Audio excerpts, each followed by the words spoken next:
Hey Besiegers, how you doing today? Hey, okay, how you enjoying the new levels, okay? Right, so I just wanted to tell you what I've been up to the past couple of days and where I'm going and just show you some of my works in progress. I was working again on circles and curves and wheels, and I came up with this fellow here, which without any invincibility when you drop it, it bounces. So that's not too bad. All this stuff is using Precision Builder, as you would imagine with me these days. But yeah, so that's going to be quite useful. But I thought I'll move on, and we'll have a little go at Editor Plus. We magnified it up a bit or multiplied it up, and then let it drop onto one of the new levels just for a laugh. There you go. It's funny those blue flames, aren't it? Anyway, what I was really after from all this experimenting was to make new kinds of wheels. Which I'm always after, really. Now, as you can see, these ones half worked and half didn't. One side was so unstable that it burst apart, and the other side worked. So I thought I'll work this idea up, and also I will get involved with tank tracks, because I've never built a tank track before, ever. And I thought, now's the time. Okay, so I managed to build a continuous chain track without having to use the normal half-step procedures and get it wrapped around these strange-looking wheels. So I thought that's great. We'll just double it all up now using the Editor Plus, and we'll see if it rocks. And it did. So it's definitely a work in progress, like I say. Press H, it all presses out, and away it goes. My first ever sort of tank-type vehicle.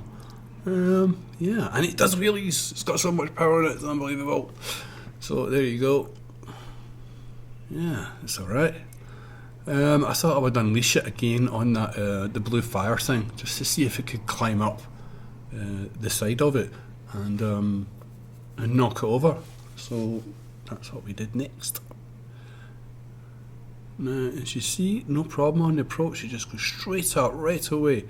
Just totally up for it. Climbs right over the things, but then the tracks start to come off, and that's why this is a work in progress. So I've got 2 or 3 versions of it.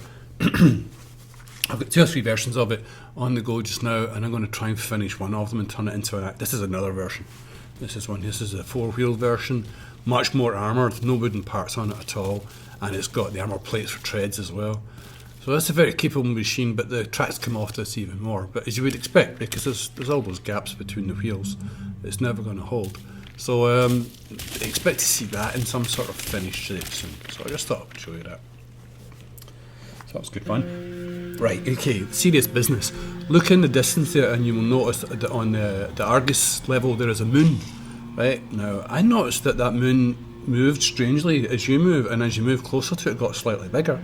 So I thought I'll take my trusty UFO and I will try to fly to the moon. And this is what happened. Now as you can see, it's just getting a tiny bit bigger, which tells me it's quite far away. And then it gets an awful lot bigger and I think, well, it's not that far away, it's actually get toable, and then I hit the invisible screen, barrier, whatever you want to call it, and again, bang, down it goes. So I thought, not to be deterred, I'll start from the other side of the screen and I'll point it at the moon again, and away we go. So this is us. As you can see, now it's properly getting bigger. So I didn't know what to expect at this point. Just a little rerun of that one. But it just seemed to be like a solid object. I thought, it can't possibly be. So what it turns out is it's a giant disc just hanging there, and you can actually get to the other side of it. So this is me here on the other side, coming back round to the front again, pointed towards Argus, and then again, just to prove it, slow it down, you can see the zone in the distance there, and I'm on this side of the moon. So that's the big breaking news here, is there's a moon, you can get to it, and you can fly around it, and you can fly under it, and you can even fly right through it, because it's a sort of diaphanous thing that's not actually solid. But a lot of good fun, and maybe some challenges in there for some people to get to the moon and fly back. Notice all the strange effects as well when you're near it, it's all very spooky. Anyway, so I tried to bring it back to land it, but the first thing I did was I made a mistake. I forgot what the screen was. Bump, hit that, and then on the second attempt I came in hot. Oh, and then I just screwed it up again. So I never actually managed to bring it back. But this is it, flying right through. So before I say cheerio, thanks for watching. I'll see you again soon. Bye.